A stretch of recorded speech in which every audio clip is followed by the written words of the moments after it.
무기력증이 그때쯤 생겨요. 그러면 밖에서는 어떤 모습이 보이냐 하면 표정이 없어지죠. 멍해요. 내 인생이 그렇지 뭐. 야, 하는 일가 다 안 되더라. 무기력해지는 게 모든 병의 시작이 되는 것 같아요.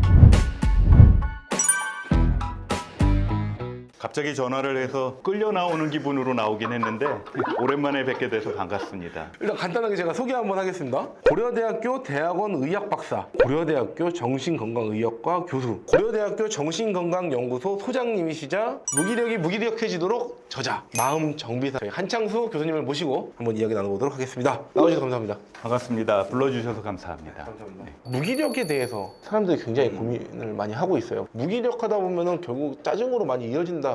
무기력이 사실은 만병의 근원 또는 만병의 시작인 경우가 굉장히 많죠. 스트레스라는 거는 뭐 모든 사회에 있잖아요. 그리고 스트레스는 어느 정도 있어야 되잖아요. 스트레스를 받으면 긴장이 안 되죠.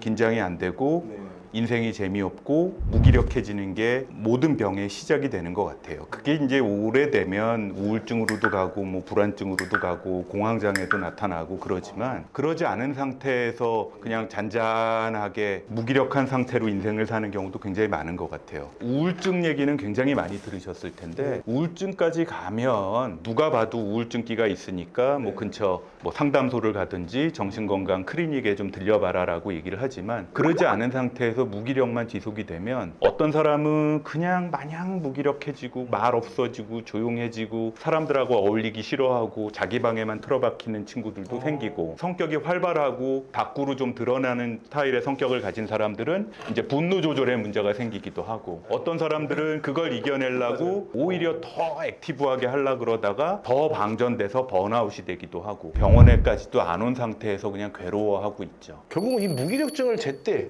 발견하거나 또는 치료하지 못했다. 이게 치료라는 개념이 들어가는 게 맞나요? 무기력증은 그냥 피곤함이랑 똑같은 거예요. 우리나라에서 이제 매년 2년마다 한 번 정도씩 우울증을 포함한 정신장애 유병률 조사를 하는데 그 사람들의 증상 분포도 조사를 해요. 근데 우울증으로 진단되는 사람은 10% 미만입니다. 근데 우울 증상이 있는 사람들은 20%가 넘어 30% 가까이 돼요. 근데 그 우울 증상이라고 얘기하는 것 중에 제일 많은 게 나 우울해, 나 죽고 싶어 이게 아니에요. 제일 많은 건 피곤해. 이게 우울증의 가장 여러 가지 증상들 중에 기본적으로 나타나는 건데 무기력은 그 중에 아주 일부인 거죠. 그래서 무기력과 우울이 다르다는 말보다는 우울과 불안증으로 가는 시작 단계로서 무기력증이 있다라고 생각하는 게 더 맞습니다. 그럼 무기력증을 갖고 있어 보여요. 근데 그 친구한테 제가 어떻게 해봐라, 공부를 해봐라, 아니면 약이 있으면 약을 먹어봐라, 뭐라고 해요? 무기력이라는 게 오래 지속이 되면 번아웃 단계로 넘어갈 수가 있는데 번아웃이라는 거는 게으름이랑은 좀 다르잖아요. 내가 뭔가를 하기 위해서 내 에너지를 다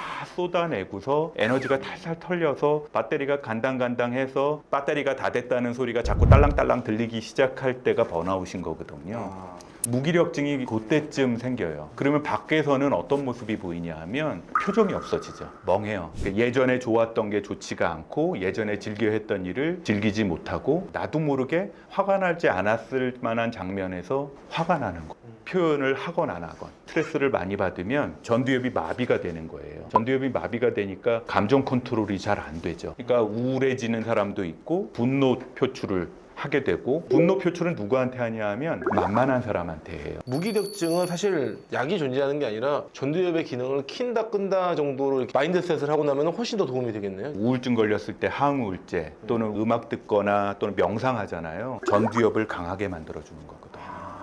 만약에 본인이 무기력함을 느끼면 어떤 사람들은 그냥 집중 안 되고 책이 좀 잘 안 읽히고 그러면 무기력하다고 그러는 분도 있고요. 잠이 너무 많아지고 직장 나가기 싫어지고 사람도 만나기 싫어질 때 그걸 가지고 자기가 무기력하다고 얘기하는 경우들도 있거든요. 사람마다 무기력이라는 단어 안에서 자기가 느끼는 증상은 다 다양하니까 친구들로서 또는 동료로서 조심해야 될 건 내가 느끼는 그 사람의 모습을 내가 생각하는 걸로 판단하지 말아라. 왜냐면 자기가 가지고 있는 상식은 다 다른 거니까. 그 친구가 느끼고 있는 게 뭘까라고 주파수를 맞춰보려는 노력을 조금이라도 해보세요. 자기 연민에 빠져들면 무기력증을 벗어나기 힘들다. 뭐 이런 얘기가 있는데 근데 나 자신한테 연민을 가진다? 그럼 나를 존중하지 않는 거예요. 내 인생이 그렇지 뭐. 야, 하는 일마다 안 되더라. 자기 연민에 빠져 있으면 발전의 가능성이 없죠. 나는 그냥 무기력하고 인생 자체가 나 때문이 아니라 내 부모 때문에 또는 이 사회 때문에 가정 때문에 이런 거라고 하면 사실은 저도 억울하거든요. 제 동갑이 삼성전자 오너잖아요. 누구는 그렇게 태어나고 나는 왜 그렇게 안 태어났어? 나도 억울하지.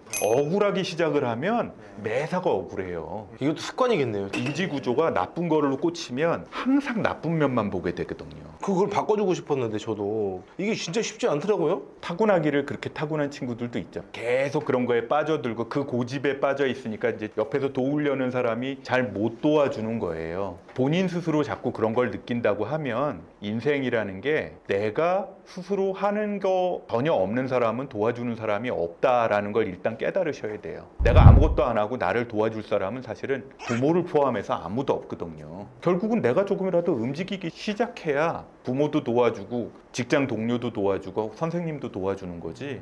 내가 아무것도 안 하는데 누가 도와준다? 동정은 하죠. 자선은 베풀죠. 자기 연민은요, 버려야 될 생각이에요. 정신과나 상담을 받으러 오신 분들은요, 일단 내가 뭔가 해결할 게 있구나, 해결을 해야겠다라고 생각을 하신 분들이에요. 그러지 않고서 와가지고 그냥 오래니까 왔어요, 가만히 있거나 그러진 않거든요. 그런 분들은 발전의 여지가 있죠. 아이들에게도 무기력증 같은 게 있을까요? 일반적인 정신과 의사 입장에서 얘기를 하면 아이라고 무기력이 없겠습니까? 근데 일반 성인과 다른 점은 뇌가 성숙하지 않아서 감정 조절을 더 하기가 힘들죠. 일반적으로 뇌의 발달을 보면 2~3살 정도까지 뇌가 많이 커져요. 뇌세포 숫자가 많아지는 시기예요. 뇌세포 숫자가 많아졌다가 3살부터 그 다음 까지는 뇌세포 가지치기를 합니다. 쓸데없이 많아진 것들을 줄이는 시기예요. 그게 언제까지냐 하면은 10대 후반, 사춘기 때까지거든요. 사춘기 때는 가지치기를 마구 해요. 그러니까 전두엽이 기능을 잘 못하죠. 그래서 중3들 건드리면 큰일 나잖아요, 길 가다가. 감정 컨트롤이 안 되니까 무서운 것도 없고. 그게 안정이 되고 나면 그게 소위 말하는 옛날 어른들이 머리에 피 마른 나이 정도, 10대 후반, 20대 초반 요때쯤 되면 이제 뇌가 안정화가 되니까 감정 컨트롤도 하고 분노도 조절할 줄 알고 이런 시기인데, 청소년 시기에는 아직 뇌 자체가 성숙되지 않고 완결되지 않았으니까 증상도 무기력할 수도 있고 분노 조절의 문제일 수도 있고 완전히 네거티브하게 무조건 싫다고만 하는 쪽으로 발달되는 경우도 있어요. 그러니까 엄마들은 힘들죠. 어떤 아이는 그냥 무기력해서 늘어져 있고 마치 우울증처럼 보이는데 이 친구들이 우울증으로 진단 안 되는 경우들도 있거든요. 뇌 자체가 미성숙하다 보니까 증상이 하나가 있다 그래서 우울증이나 뭐 조현병이나 자폐증이나 이런 걸로 그냥 심플하게 진단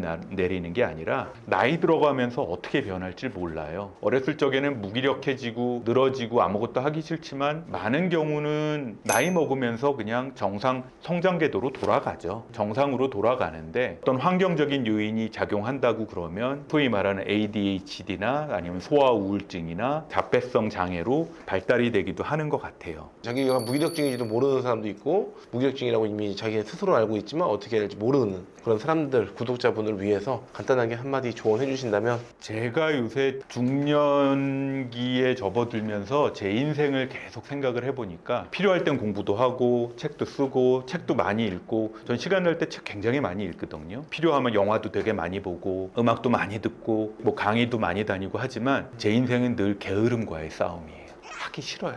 사람은요, 무기력해지기 되게 쉬워요. 어차피 내가 사는 인생이 의미가 다 있는 건 아니에요. 그 중에는 그냥 하루하루 해야 되니까 하는 인생이 제일 많거든요. 근데 그거가 다 의미가 없다? 의미가 없어서 일 못하겠다는 건 하기 싫으니까 핑계 잡는 거예요. 무기력한 기분을 느낀다면 내가 혹시 게으른 거 아닌지 한번 생각을 해보세요. 그리고 두 번째는요, 내가 게으른 건 아닌데 무기력해져서 내가 하는 일이 평상시처럼 잘 안 된다라고 한다면 친구한테 얘기하세요. 그 친구하고 얘기해서 전문가의 상담을 얻거나 내가 무엇을 위해서 또 무엇을 하면서 살아야 되는지를 한번 생각하는 점검의 시간을 가져보시기를 권유해 드립니다. 그런 경우가 있으면 교수님을 좀 찾아뵐 수 있는 건가요?